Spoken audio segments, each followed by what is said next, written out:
سب سے پہلی چیز کہ جب کسی شخص کے نظریے میں بگاڑ پیدا ہوتا ہے تو پھر عمل بھی قائم نہیں رہتے اور معاشرے بھی قائم نہیں رہتے۔ امت مسلمہ کے نظریات میں بگاڑ پیدا کرنے کے لیے جو کوششیں ہوئی ہیں ماضی میں،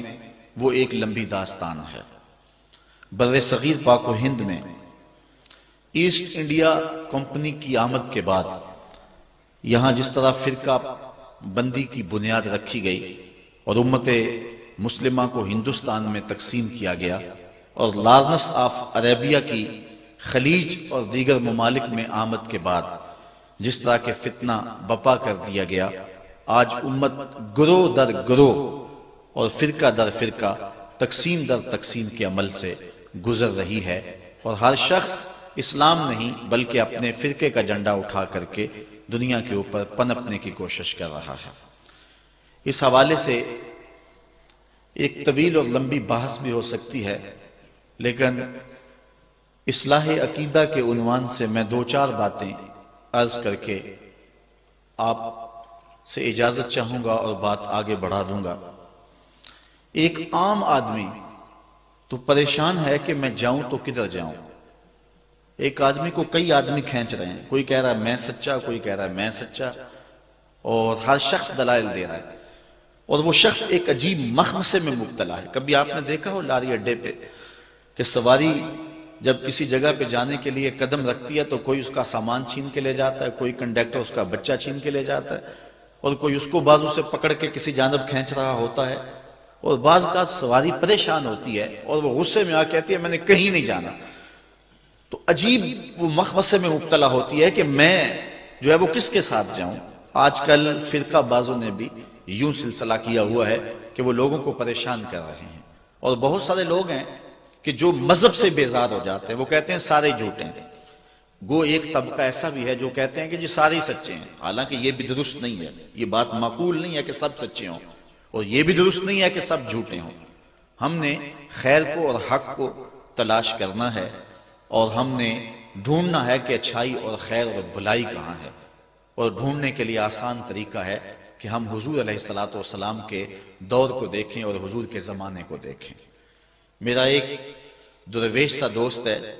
اس کو کسی نے پوچھا کہ جناب آپ کا مذہب کیا ہے، تو اس نے کہا کہ میرا وہی مذہب ہے جو میرے والدین کا مذہب تھا۔ تو اس نے مزید سوال کیا کہ آپ کے والدین کا مذہب کیا ہے، کہا وہی جو ان کے ابا و اجداد کا تھا۔ تو اس نے پھر تیسرا سوال کیا کہ اس کے ابا و اجداد کا مذہب کیا تھا، کہا وہی جو مدینے سے معین الدین چشتی اجمیری لے کر آئے تھے۔ یہ فرقے، یہ گروہ بعد میں بنے ہیں، جو مسلک، جو مذہب بزرگان دین لے کر آئے ہیں، جو حضرت داتا گنج بخش علی اجمیری لے کر کے آئے ہیں، جو حضرت عطائے رسول معین الاسلام حضرت معین الدین چشتی اجمیری دین لے کر کے آئے ہیں، وہ یہ موجودہ فرقوں والا دین نہیں تھا۔ ہم اس دین کو تلاش کریں کہ وہ دین کیا ہے اور اس دین کی پیروی کریں، وہ سچا دین ہے اور وہ خالص دین ہے۔ یہ باقی فرقہ بندیاں، یہ گروہ، یہ بعد میں بنے ہیں۔ اس لیے اپنے بزرگوں کے دین کو نہ چھوڑیں۔ حضرت امیر ملت پیر سید جماعت علی شاہ رحمۃ اللہ تعالی علیہ فرمایا کرتے تھے، لوگوں جوتے پرانے ہو جائیں تو بدل لو، لباس پرانا ہو جائے تو بدل لو، پگڑی پرانی ہو جائے تو بدل لو، لیکن عقیدہ پرانا ہی ٹھیک ہے، وہ نہ بدلنا۔ وہ جو بزرگوں کا آ رہا ہے، جو تسلسل کے ساتھ آ رہا ہے۔ اور ایک روایت میں علیکم بدین العجائز،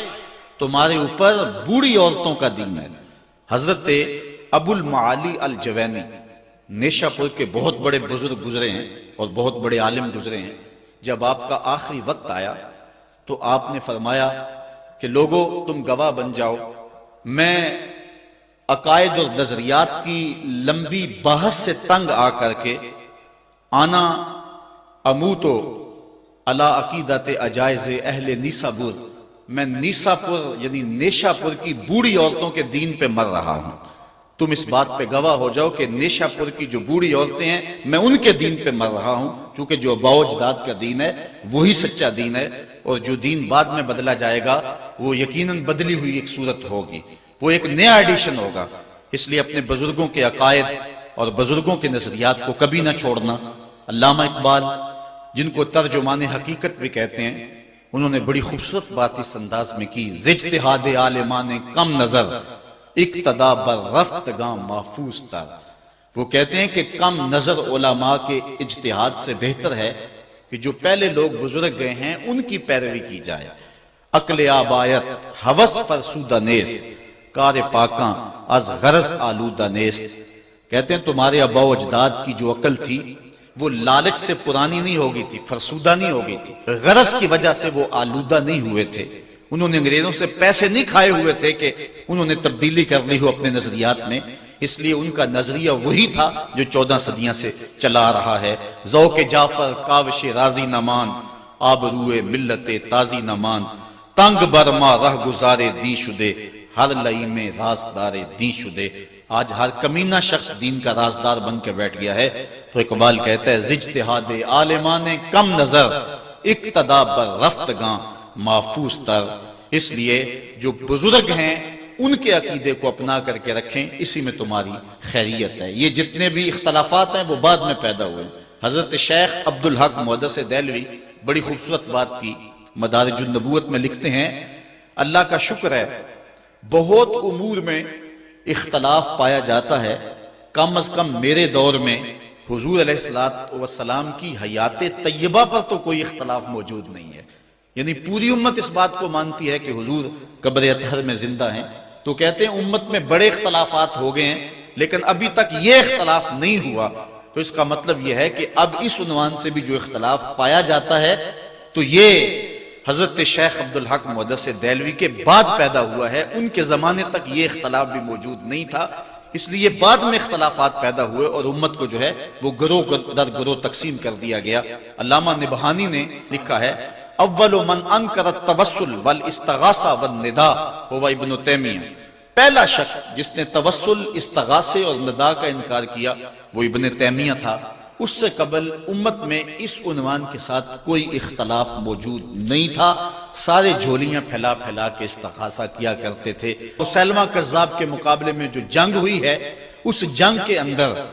حضرت خالد بن ولید نے لکھا کہ ہم بھی اللہ اکبر کا نعرہ لگاتے ہیں، وہ بھی آگے سے اللہ اکبر کا نعرہ لگاتے ہیں، سمجھ نہیں آتی اپنا کون ہے بیگانہ کون ہے۔ تو حضرت صدیق اکبر نے ان کو کہا کہ جب وہ اللہ اکبر کا نعرہ لگائیں تو تم یا رسول اللہ کا نعرہ لگاؤ۔ وَقَانَ شِعَارُهُمْ يَوْمَئِذٍ یا محمد ہو، اس دن اہل ایمان کی پہچان ہی یا محمد کہنا تھا۔ اس لیے ہم اپنے آباء و اجداد کے دین کو دیکھیں اور نئے نئے ادیان اور نئے نئے رنگ نہ اپنائیں کہ بعد میں آج اگر